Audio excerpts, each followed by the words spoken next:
बना ली है जो पीडीए की जरूरत पड़ गई सर?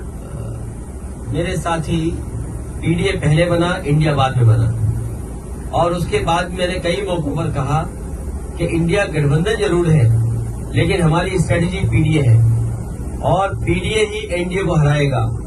जहां तक सवाल प्रदेश में जहां चुनाव हो रहे हैं, ये बात इंडिया गठबंधन को साफ कर देनी चाहिए थी कि प्रदेश इस दस पर कोई समझौता नहीं होगा।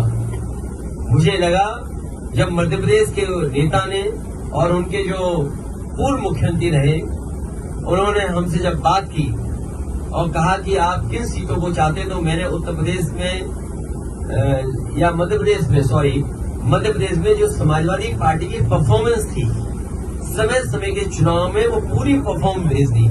और मैंने उससे कहा कि मध्य प्रदेश में कभी हमारा इस हिस्से से विधायक बन गया, कभी उस हिस्से से विधायक बन गया, और हमारी पार्टी से कई बार कई विधायक बने जो आज दूसरे दल में भी चले गए, कांग्रेस में भी चले गए।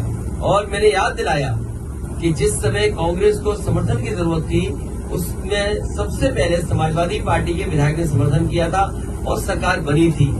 हम बीजेपी के खिलाफ हैं, और जिस समय भी कांग्रेस के नेताओं से बात हुई, उस समय मैंने कहा कि हम बीजेपी को हराना चाहते हैं, जो हमसे सहयोग लेना चाहो ले लो।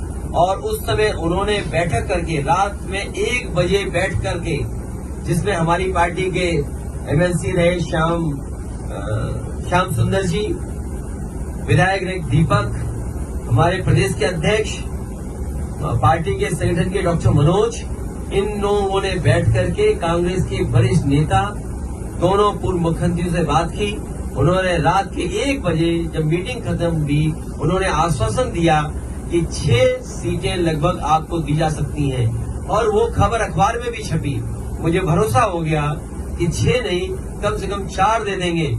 लेकिन जब सूची आई कांग्रेस की, तो जो हमारा सिटिंग एमएलए है, उस पे भी उन्होंने प्रत्याशी घोषित कर दिया।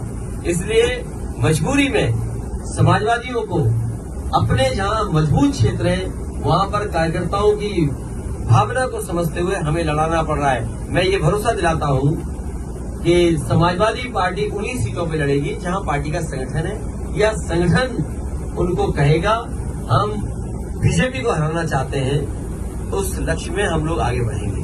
और जहां तक सवाल है एक कांग्रेस नेता के बारे में,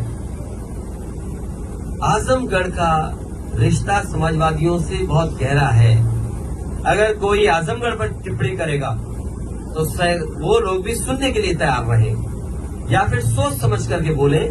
अगर अपने बड़े नेताओं से पूछ करके बोल रहे हैं आप, तो बात अलग है।